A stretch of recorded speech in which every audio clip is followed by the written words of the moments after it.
Hello, Mrs. McDonald. Thank you for meeting with me today about your son's progress seen within the classroom. My name is Mr. Antonazzi. I'm Donald's World Literature English Language Arts classroom teacher, and I've noticed a decline in his academic progress in his grades. And so today I'm introducing an individualized education program, otherwise known as an IEP. So that way Donald is able to be successful in both my classroom and his education throughout his career. So let's begin. Based off my evaluation of Donald's personality, I've come to notice that he's a very caring individual, as well as very active in his church community and as well as his job outside of class and his home responsibilities at home. Now I know this is a big workload, but I believe that the social development seen through these activities are very positive for him. But we might want to lower some of his workload outside of the classroom so he has more time to study and write as well. Now, I also see that he's very active in baseball and football, and he's very participative and has a determination to be successful in the sports. Now, in my classroom, he has a tendency to argue and confront about the curriculum that's seen within my classroom and the assessments and the assignments that are seen, and which is understandable if he doesn't agree with them. And on another note, I've talked with Donald about what he would like to do after high school, and he's told me that he would like to be a professional athlete. Now, based off his decline in grades in the academic curriculum, I'm worried about him because I want him to be successful. And in order to be a professional athlete, you also have to be able to succeed in college academic curriculum. So today, hopefully we'll take the steps starting today for him to be successful in his academics. Now here are his grades. Basically, the core four classes, we have math, English, science, and history. Those classes range from C minus to B minus. And specifically, my classroom is a C minus. Then we have his two electives, which is music and physical education. The music is a B plus, and physical education is an A. And I believe that he's so successful in these two classes because of his active participation. He has to be actively participating in the classroom. And I think that's the key to the three strategies I have for today's Donald's IEP today. So he'll be successful outside of those and active in my classroom, as well as others.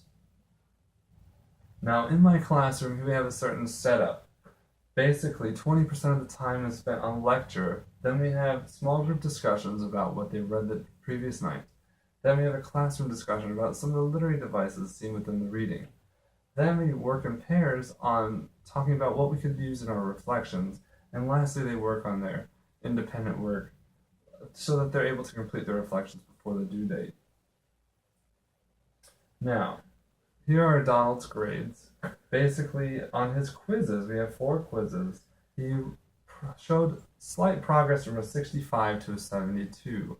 That's positive, but we want to see a larger progress. We want to see him developing faster. Next, we have his reflection papers, which were both written pretty well, but they were both late, so I had to take points off from him. So I believe giving him more time might be perfect for Donald so that he's able to complete his assignments. And lastly, we have the unit test, which after the reading quizzes, the unit test was actually declined, so it was lower than the reading quizzes, and that's what we don't want to see. So right now he's sitting at a C. Here we have a chart showing the progress. We have his participation in classroom has gradually risen at a steady pace. Then we have his quizzes, which have slightly risen, and we want to see the same sort of progress in his quizzes that we see in his participation.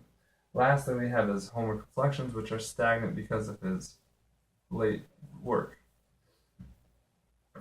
Now, the first strategy I want to introduce to you is called Reader's Theater. Now, The Great Gatsby is able to be adapted into a script if you write it, and we, as a classroom, would write it together. And then we would perform as a classroom and enjoy the performance of being in The Great Gatsby. And I think this would really benefit Donald because of how active the participation is. It would give him that sense of activity, such as the music and physical education classroom he has. The next strategy I have for him is called preferred topic or text. Now, I see that he becomes disgruntled when it comes to assignments given to him. So maybe I believe that if he's able to choose his reading, maybe an autobiography of a sports star or a historical fiction of a sports scene, he might become interested in reading as a whole and be able to discover new types of literature outside of my classroom. And lastly, we have goal setting. Now, goal setting is seen within team sports such as football and baseball. As a team, you have to set your goal to be successful. Now, I believe this strategy will be perfect for Donald because he sets his goals at the beginning of a unit and then he works to complete them at the end. And it shows the determination and the success that you get, the feeling of success at the end. And I think being able to recreate that in my classroom will be perfect for Donald and his success as a student. And that's it, Mrs. McDonald. Thank you for meeting with me today. I will give you progress in the next 2 weeks to the month. And if he's showing progress, that's great, and we'll continue to develop new strategies for him to be successful. If not, we're going to find new ways to make sure he is successful in my classroom. Thank you for meeting with me.